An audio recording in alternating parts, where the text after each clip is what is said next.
Hello and welcome to Sing the Score number 24. And this week an Ave Maris Stella, a hymn to the Blessed Virgin Mary, as the Catholic Church prepares to celebrate one of her four principal feasts of the year. This one, the Immaculate Conception of the Blessed Virgin Mary, which is not related to the virgin birth of her son, but the 19th century dogma by Pope Pius IX that she herself was born without original sin. Which makes me think it's probably about time for this. Get in line in that processional, step into that small confessional. They're the guy who's got religion'll tell you if your sin's original. If it is, try playing it safer. Drink the wine and chew the wafer. 2, 4, 6, 8. Time to transubstantiate us. Actually, an interesting etymological fact there. Here he goes.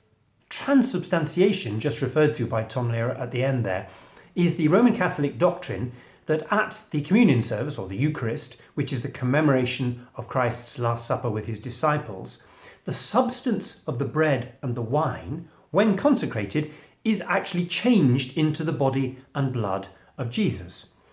Only the appearance of the bread and wine still remaining. Now, in 16th century England, when religious winds changed all the time, all very 1984, when the official truth was Protestantism, such a doctrine was mocked as being mere superstition.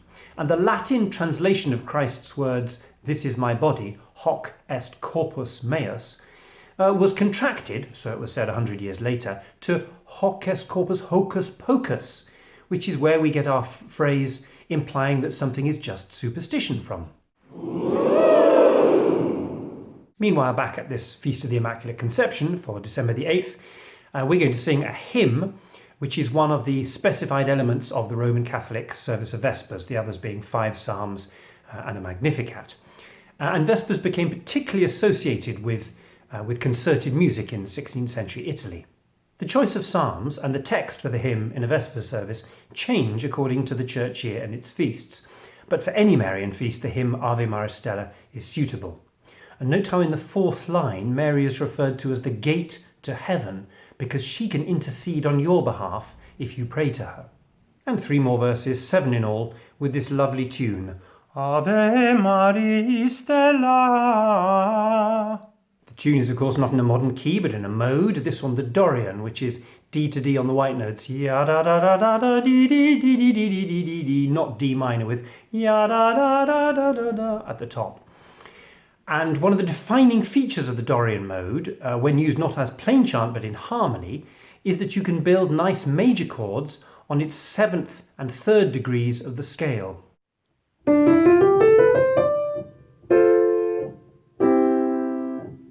Which you can't in our normal minor version.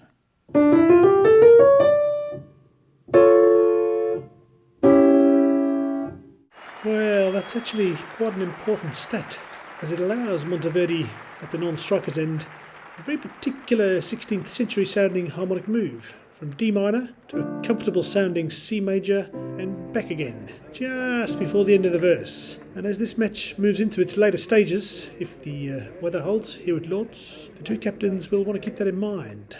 Shackleton into Hunt now. Oh, he's got him! He's got him! Caught behind! It was the Dorian. He didn't read that at all. Colin Cowdery with a safe pair of hands there.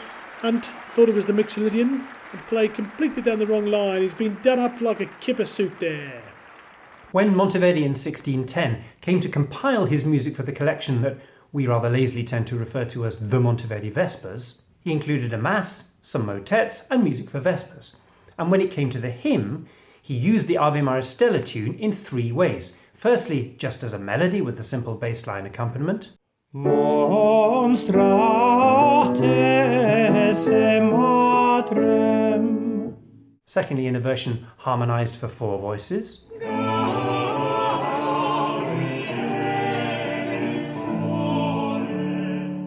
And finally, as the glorious version in 8 parts for verses 1 and 7. And we could just sing that whole setting.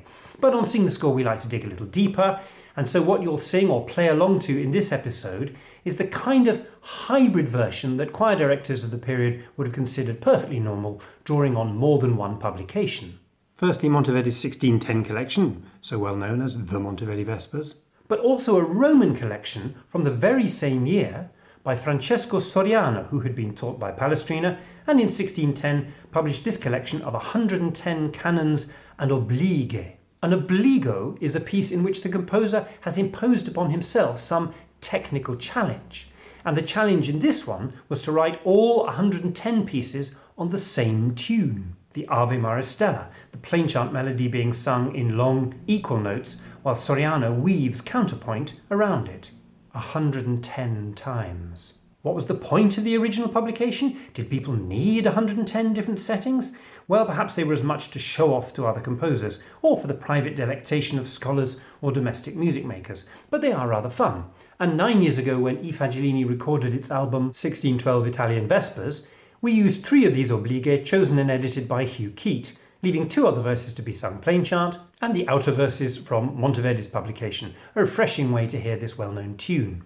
If your sight reading is good, you can hum along to one of Soriano's fast new outer parts, the outer sponge if you like, while if you prefer to stay with the melodic stone in the centre, you can enjoy the movement of Soriano's parts around you.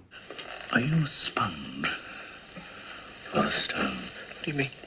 Do you like to experience all facets of life, or do you shut yourself off from new experience? I voted Conservative. Let's have a quick look through. Verse 1 and 7, Monteverdi's rich and extravagant 8-part setting. This piece is my first memory of Monteverdi. It was 1976, I was 10 and a chorister at Hereford Cathedral. Oi! The choral society was performing the main work, but the cathedral choir went to the back to sing the middle verses of the Ave Maris Stella. And I just remember from a distance hearing these verses 1 and 7, this incredible rich texture, mesmerised from afar off by their rich sound world.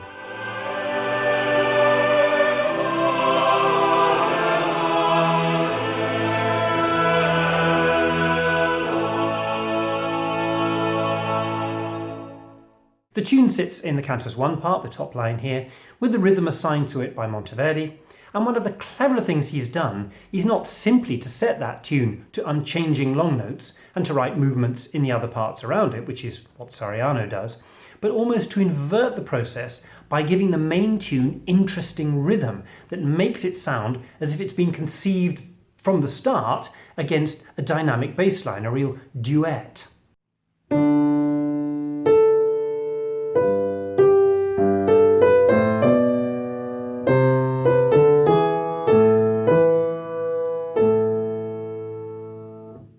Or the final phrase.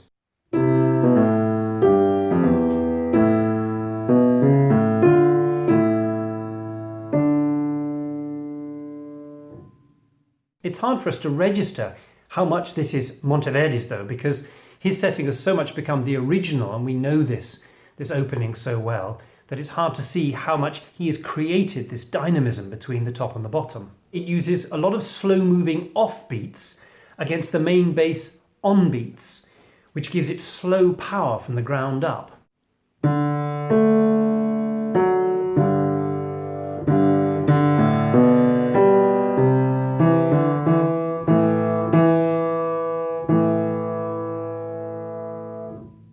And there's more in a similar vein on a faster rhythmic level, with 2 more voices off the beat, but now that beat twice the speed.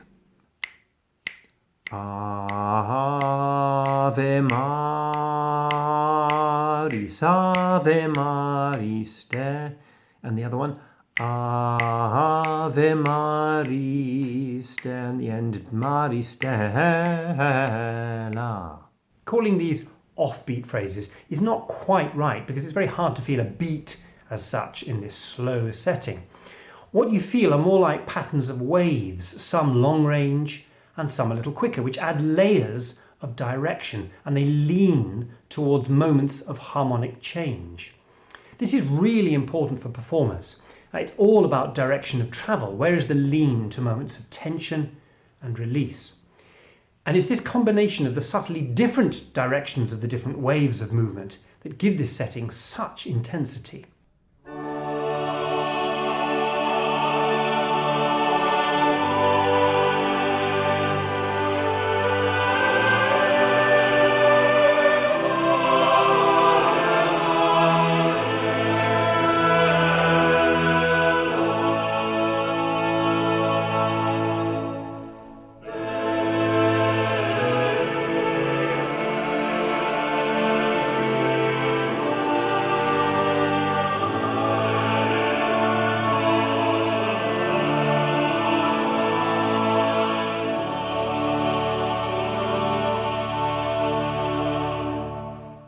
Now it's on to the first of our 3 Soriano oblighe, number 87 of the 110, unlucky for Australians.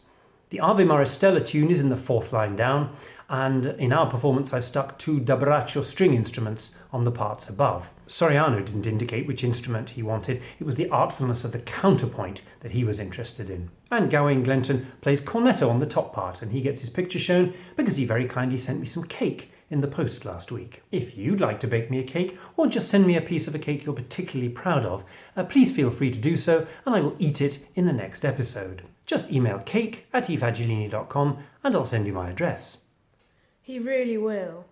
Now the part the cornetto is playing, does it sound familiar?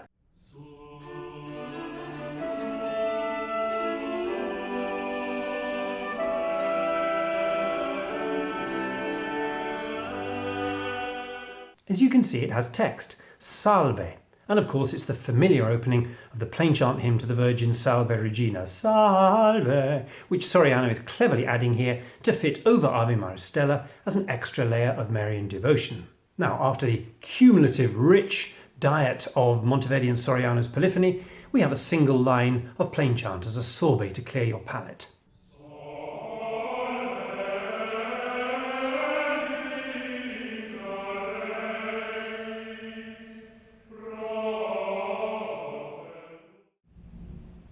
Before on to verse 4 and our second Soriano choice, which also features a second Marian melody. This one split between the 2 top voices, again both played on cornetti, and their further layer of Marian devotion is the tune Sancta Maria, ora pro nobis, cleverly fitting over the top of the Ave Maris Stella.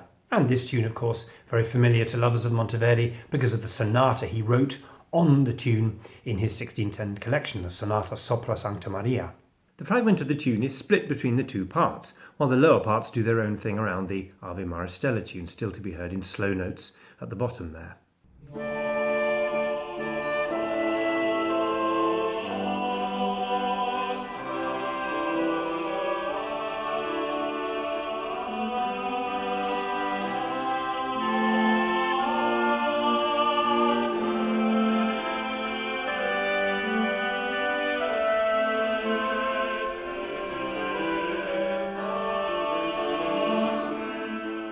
Another plain chant verse follows, and then the last of our 3 Soriano oblighe. In fact, the very last of the 110 of them, and this one in 2 4-part choirs. Remembering choir in this context just means a group of performers, vocal or instrumental.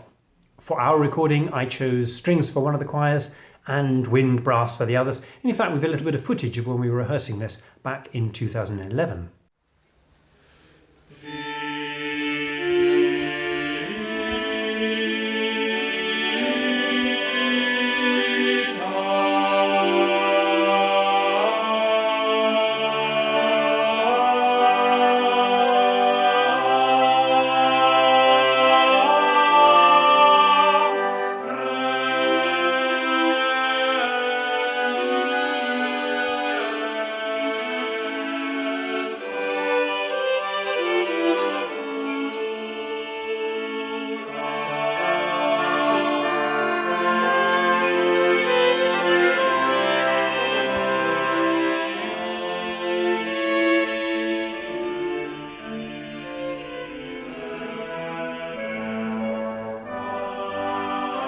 Now hear how the character of the piece is about to change to something suave.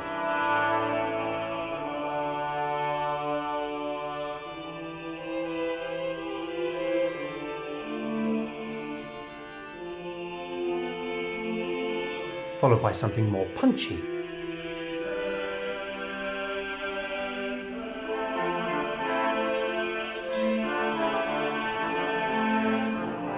And then back to suave.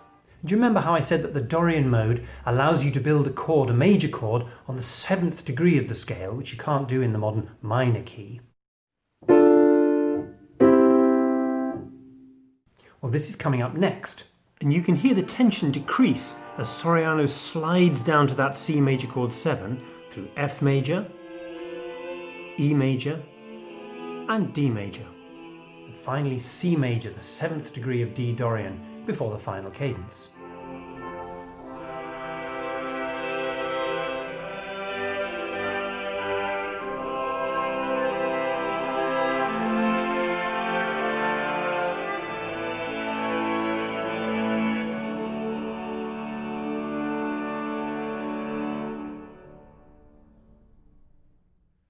And then it's back to a repeat of the music we heard in verse 1 with different words, but there's an oddity in it that we didn't touch on. Let's just have a look at our lovely score. See how the first phrase ends with a sharp above the note. That means it's an editorial suggestion, as for whatever reason the composer-printer didn't put one in themselves. The editor's probably right here, as in all the other iterations of the tune in the 4-part version and the solo voice version, there is always a sharp there. And even if it's not certain, it's certainly perfectly reasonable. But in the original part book, there's nothing, so the editor's put in the sharp for us. 2 bars later, the cantus part has another G, this one clearly marked with a sharp in the part, but it's an unusually strong chromatic inflection. Could be correct, but what if the printer has by mistake put the sharp in the wrong place and it should have been that 2 bars earlier that we were just talking about? If only there were a way to find out. But who are you going to call? No, not them. They don't know about Monteverdi. That would be childish. Perhaps just staring at the problem will help. G sharp, G natural, G sharp, G natural.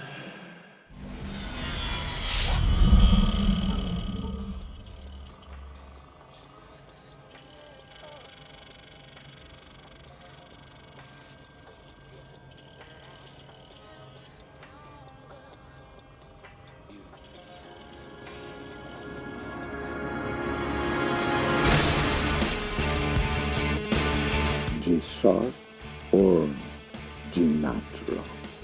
The answer is out there, Neo. It's the question that drives us. Who are the Ficta police? The Ficta police made the world that had been pulled over your eyes to blind you from the truth. What truth? They're watching you, Neo. Personal understanding of musica ficta is a disease. You are a cancer of this planet. We are the cure. Get me the hell out of here! Unfortunately, no one can be told what musica ficta to use. You have to surmise it for yourself. G natural or G sharp? Do you know who this is? Furious? Yes. I've been looking for you, Fagiolino. I don't know if you're ready to see what I want to show you, but unfortunately you and I have run out of time. They're coming for you, Fagiolino, and I don't know what they're going to do.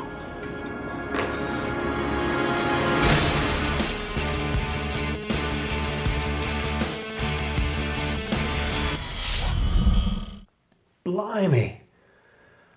Where were we? Oh yes, the final verse of Ave Maria Stella, which of course ends with this magisterial dark chocolate Amen.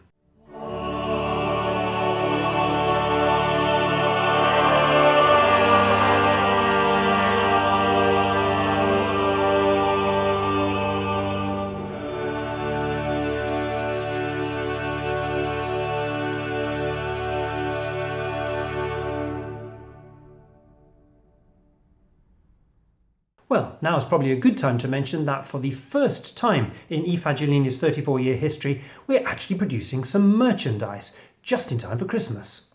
Who wants a Ficta Police hat, or a warning t-shirt, or even a Fagiolini Last Supper mug?